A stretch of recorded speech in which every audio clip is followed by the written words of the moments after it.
വർഷം 1971 ഡിസംബർ മാസം. ഇന്ത്യയും പാകിസ്ഥാനും തമ്മിൽ അതിശക്തമായ യുദ്ധം നടക്കുന്നു.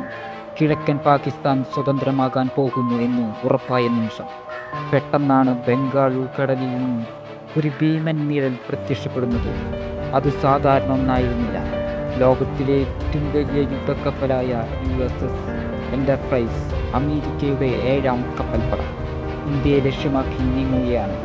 ഇന്ത്യയുടെ പതനം ഉറപ്പാണെന്ന് ലോകം കരുതിയ നിമിഷം അമേരിക്ക തനിച്ചായിരുന്നില്ല. ബ്രിട്ടന്റെ കപ്പൽപ്പടയും പടിഞ്ഞാറ് നിന്ന് വരുന്നുണ്ടായിരുന്നു. ഇന്ത്യ അക്ഷരാർത്ഥത്തിൽ ശത്രുക്കളാൽ വളയപ്പെട്ടു. ഐക്യരാഷ്ട്രസഭയിൽ ഇന്ത്യക്കെതിരെ സമ്മർദ്ദം മുറുകുന്നു. അന്ന് ഇന്ത്യയുടെ പക്കൽ അമേരിക്കയുടെ ഈ വമ്പൻ കപ്പലുകളെ നേരിടാനുള്ള ശേഷിയില്ലായിരുന്നു. ദില്ലിയിലെ വാർ റൂമിൽ ശ്വാസമടുക്കി പിടിച്ച നിമിഷം. അന്ന് പ്രധാനമന്ത്രി ഇന്ദിരാഗാന്ധി എടുത്ത ആ ഒരു തീരുമാനം ചരിത്രം മാറ്റിക്കുറിച്ചു. അമേരിക്കൻ കപ്പലുകൾ ഇന്ത്യൻ തീരത്തേക്ക് അടുക്കുമ്പോഴാണ് റഡാറുകളിൽ മറ്റൊരു സിഗ്നൽ തെളിയുന്നത്. പസഫിക് സമുദ്രത്തിൽ നിന്നും റഷ്യയുടെ 10ാം ഓപ്പറേഷൻ ഗ്രൂപ്പ് കുതിച്ചെത്തുന്നു. വെറും കപ്പലുകളല്ല, ന്യൂക്ലിയർ മിസൈലുകൾ ഘടിപ്പിച്ച അന്തർവാഹിനികൾ. റഷ്യൻ കമാൻഡർ വ്ളാഡിമർ ക്ലൂഡിമോക്കോസ് തൻ്റെ സൈന്യത്തിന് നൽകിയ നിർദ്ദേശം വ്യക്തമാക്കിയിരിക്കുന്നു.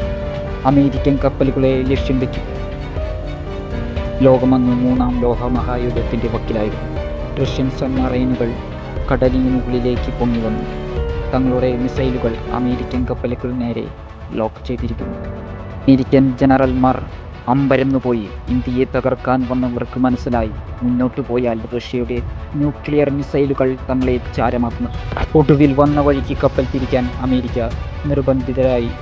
ചരിത്രത്തിലെ ഏറ്റവും വലിയ പിൻവാങ്ങൽ.